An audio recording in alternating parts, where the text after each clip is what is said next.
Bonjour, bienvenue pour cette nouvelle édition à la une de l'actualité. Les suites du décès du père Olivier Maire, tué la semaine dernière à Saint-Laurent-sur-Sèvre.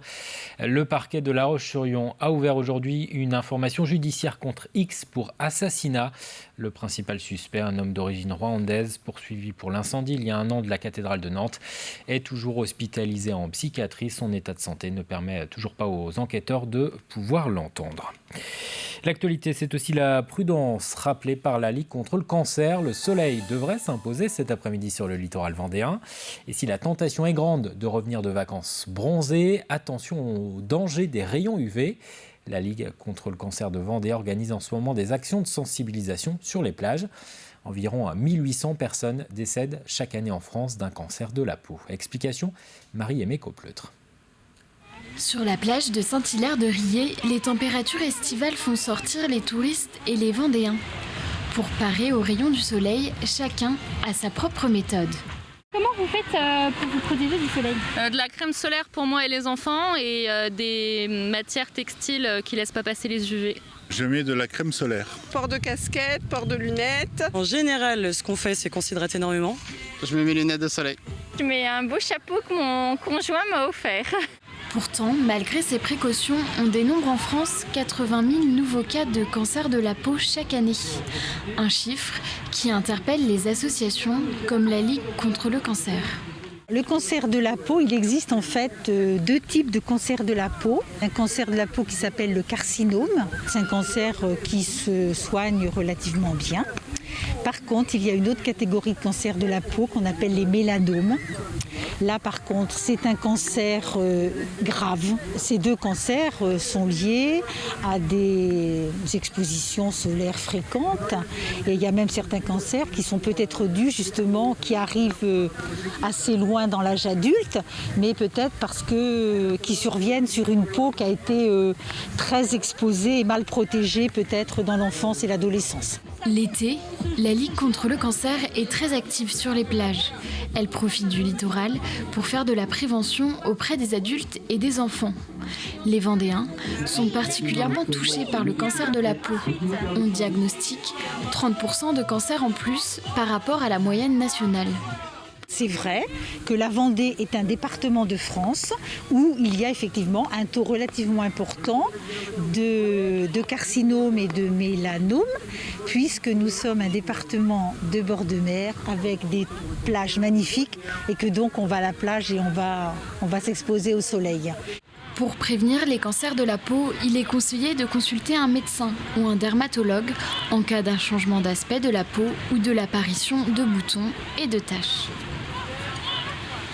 En sport, l'actualité, c'est le mondial football Montaigu. Le tournoi réservé aux équipes U17 a débuté hier soir par 2 rencontres internationales, avec notamment chez les filles l'Espagne face à la Norvège. Du football féminin donc, pour débuter une compétition de football très attendue par les équipes et les spectateurs, privés de matchs depuis plusieurs mois en raison de la crise sanitaire. Reportage Alexia Janet. Le coup d'envoi est lancé pour le mondial football Montaigu. Ce soir, ce sont les Norvégiennes et les Espagnols qui entament le tournoi, qui n'a pas eu lieu depuis plus de 2 ans. En raison de la crise sanitaire, seulement 4 équipes internationales participent cette année. Malgré tout, pour les organisateurs, il était essentiel de pouvoir reprendre l'événement. C'est une belle émotion parce que c'est vrai qu'on est tous et toutes sevrés de ballons, on est tous et toutes sevrés de relations, de rencontres et ça permet, indépendamment du tournoi, de revoir des gens qu'on avait un petit perdu de vue parce que lorsque les matchs du week-end ne sont pas là, on ne voit pas forcément les gens qu'on a l'habitude de côtoyer. Ça fait du bien de reprendre la compétition pour les joueurs et puis pour nous les bénévoles d'accompagner parce que ça fait un moment qu'on ne se voyait pratiquement plus. Avec le Covid, il n'y avait plus de matchs. Le manque, oui, je pense que tout le monde l'a eu. Donc je pense qu'il va y avoir du monde sur les 3-4 jours parce que les gens ont envie de revoir du football, ont envie de revoir du beau football. Un manque aussi du côté des équipes qui n'ont pas eu beaucoup l'occasion de jouer face à des nations étrangères ces derniers temps. Pour nous, c'était super de participer au tournoi ici à Montaigu, avec cet environnement aussi agréable et familier. C'était vraiment super. Pour nous, c'est un privilège et beaucoup d'émotions de retrouver le terrain, surtout pour des joueuses qui le méritent. D'autant plus que cette année, ce sont les filles qui ouvrent le bal. Il s'agit seulement de la 2e fois que le tournoi accueille des équipes féminines. Le foot féminin s'est déjà beaucoup développé depuis quelques années et il continue à croître. Organiser ce type de tournoi, c'est vraiment super. Ça permet de jouer dans un tournoi calqué sur le modèle masculin. C'est vraiment très important.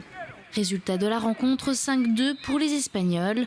Un match retour est prévu ce samedi. Et chez les garçons, l'Espagne s'est imposée 2-1 sur la France. Toujours à propos de sport, une initiation au judo était proposée hier sur la plage des Sables d'Olonne. Opération destinée aux plus jeunes pour leur enseigner quelques bases de la discipline. La Fédération française de judo et la Fédération nationale des clubs de plage se sont associés cet été pour proposer ces animations. L'idée est d'attirer de nouveaux licenciés vers les clubs.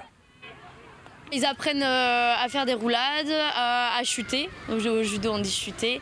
Donc, c'est à faire des chutes arrière. Les chutes avant, on a commencé, mais c'est un petit peu plus compliqué. Après, ils ont appris à faire des combats au sol, un tout petit peu debout. Ils ont appris à faire des petits fauchages au sol, voir des retournements, puis écraser le copain sur le dos. L'objectif, c'est vraiment qu'on ait du monde dans les dojos à la rentrée. On est une discipline qui a beaucoup souffert.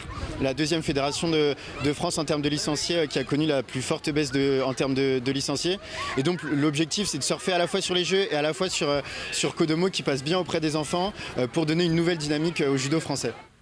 Enfin, la 3e édition de Noise for Birds aura lieu ce week-end à Trièze. Il s'agit d'un événement proposé par la Ligue pour la protection des oiseaux pour expliquer les actions de l'association et sensibiliser le public à la préservation de l'environnement.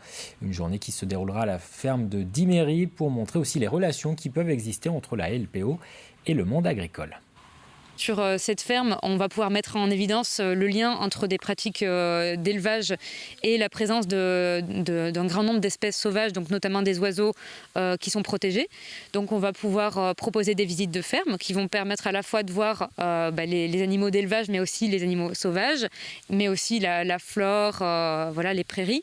On va proposer aussi donc des stands avec donc soit des produits paysans en vente, soit aussi des animations comme de la poterie, puisque ici dans le Marais Poitevin, il y a aussi toute une histoire de l'eau et puis de l'argile. Dans un instant, les prévisions météo, c'est la fin de cette édition. Merci de votre attention.